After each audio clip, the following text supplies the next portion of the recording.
दुनिया में सब मोह माया है। इस माया से बच के रहना, ये माया इतनी प्रबल है कि किसी को नहीं छोड़ती।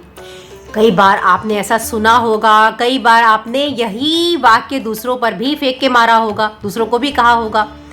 परंतु क्या आप जानते हैं कि आप कितने भी अपनी बौद्धिक क्षमता को बढ़ा दें या अध्यात्म में आगे निकल जाएं, सही है, परंतु क्या इस माया पे आप पूरी तरह से इस माया को स्वयं से हटा सकते हैं?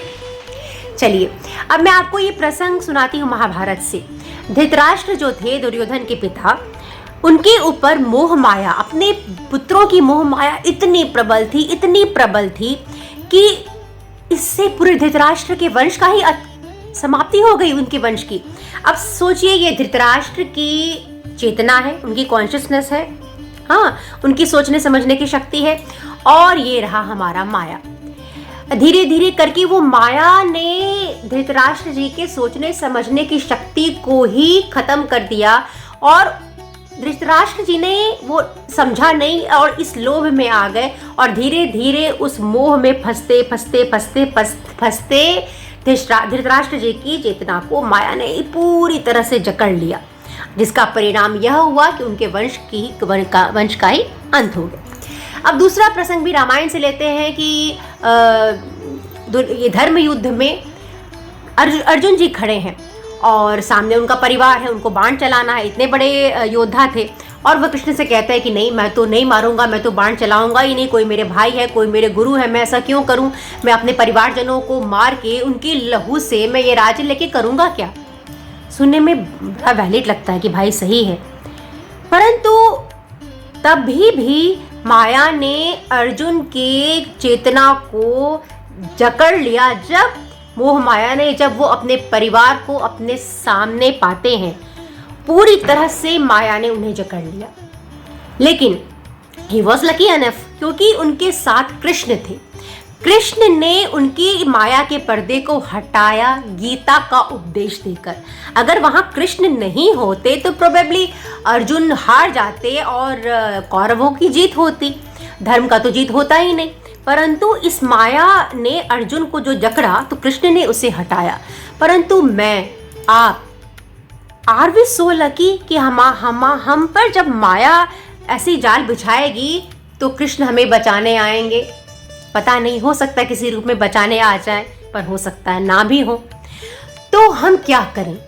तो उसके लिए हमें आवश्यक है कि हम इस चीज को समझें कि हम फील क्या कर रहे हैं। सेल्फ अवेयरनेस, सेल्फ इंट्रोस्पेक्शन, आत्मज्ञान, कि हमारे भीतर क्या चल रहा है, कितना चल रहा है, ताकि हम उस माया को पहचान पाएं। परंतु आप कहें कि नहीं, मैं तो पूरी तरह से माया को पहचान के, और ये मेरी चेतना है, ये मेरी माया है, मैं इसे हटा ही देता हूँ, कभी आएगा ही नहीं मेरी तरफ। ऐसा क्या संभव है? अब आते हैं वाल्मीकि रामायण में।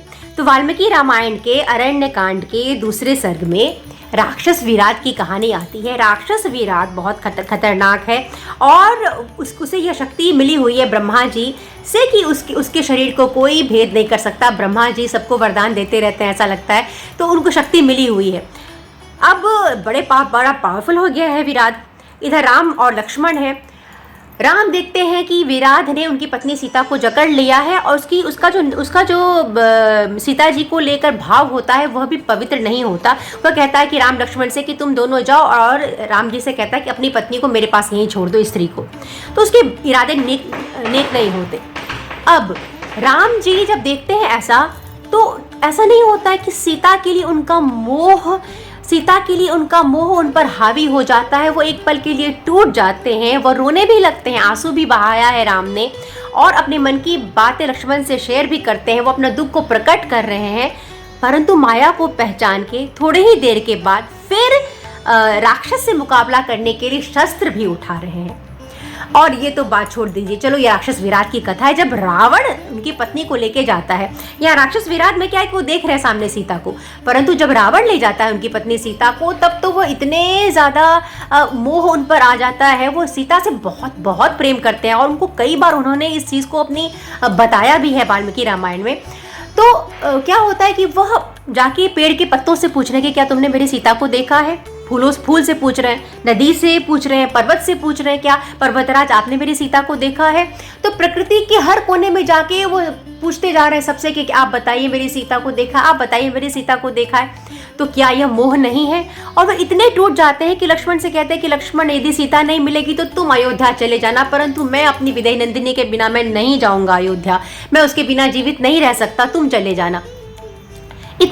उनकी सोचने समझने की शक्ति को पूरी तरह से माया हावी कर देती है, परंतु लक्ष्मण भी उन्हें समझाते हैं। और चूंकि राम आध्यात्मिक थे और राम इन चीज़ों को समझते थे, तो कुछ ही देर के बाद जैसे लक्ष्मण ने उन्हें समझाया वो समझ भी गए और धीरे धीरे उन्होंने इस माया को धीरे धीरे हटाया और अब सीता को वापस लाने के लिए कर्म करने शुरू किए।